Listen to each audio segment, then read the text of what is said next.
রাজধানীর ৩০০ ফিট সড়কে মোটরসাইকেল ছিনতাইয়ের ঘটনায় নিজেদের অবস্থান স্পষ্ট করেছে বাংলাদেশ পুলিশ। শুক্রবার বিকালে বাংলাদেশ পুলিশের ভেরিফাইড ফেসবুক পেজে এ অবস্থান স্পষ্ট করা হয়। এর আগে বুধবার রাতে রূপগঞ্জ থানার ভুলতা গাউসিয়া রোডে মোটরসাইকেল ছিনতাই হয়। এ ঘটনার একটি ভিডিও সামাজিক যোগাযোগ মাধ্যম ফেসবুকে ছড়িয়ে পড়ে। এতে দেখা যায় পেছন থেকে ৩টি মোটরসাইকেলে কয়েকজন একটি মোটরসাইকেলের গতিরোধ করে। সে সময় একটি বাইকের পেছন থেকে একজন দাঁড়িয়ে এগিয়ে আসেন।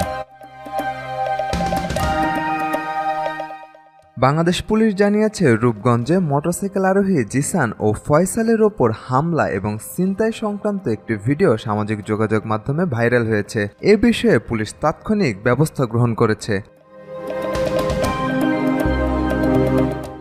এতে বলা হয়, ঘটনার পরিক্রমায় এক ট্রাকের হেলপারের ফোন থেকে 999-এ কল আসার পর মাত্র 10 মিনিটের মধ্যে পুলিশের টিম ঘটনাস্থলে পৌঁছে আহতদের উদ্ধার করে। আহতদের প্রথমে নিকটস্থ হাসপাতালে প্রাথমিক চিকিৎসা দেওয়া হয়। পরবর্তীতে উন্নত চিকিৎসার জন্য অ্যাম্বুলেন্স যোগে ঢাকা মেডিকেল কলেজ হাসপাতালে প্রেরণ করা হয়। পুলিশ ঘটনাস্থল থেকে ছিনতাইকারীদের ফেলে যাওয়া একটি মোটরসাইকেল উদ্ধার করে।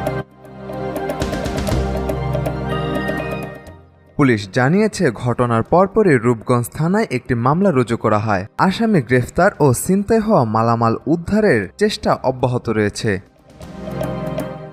সাজেদ আকরাম, সৌরভ, আজকাল।